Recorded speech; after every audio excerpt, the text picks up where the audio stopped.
Qish mavsumi issiqlik nasozlari reklamasi ko'paygandan ko'payapti va olib kiruvchilar ham ko'paygan. Bu menga quyosh panellar bozorining 2023-yildagi boshlanishini eslatyapti. Har xil panellar kirganda o'sha paytda va sifatlisi ham, sifatsizi ham. Xo'sh, aniq bitta savol.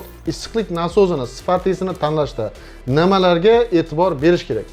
Narx birinchi o'rindami, sifat birinchi o'rindami? Bu hayotiy tajribadan olib aytamiz.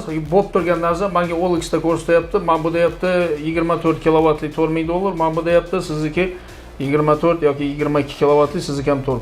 Bunda nima farqi bor? Xitoydan olib kelgandan keyin men OLXda sotadigan bilan bir xil sota olmayman. Men chunki olib kelaman, rastarmoshkasini qilaman, pulni to'layman, sifatlisini olib kelaman.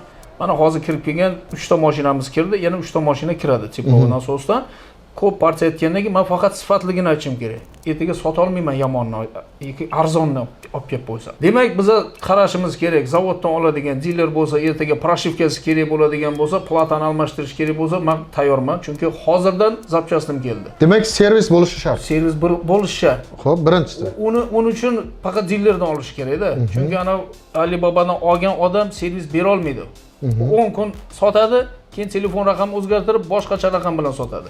Ertaga kim odam top bo'lmaydi.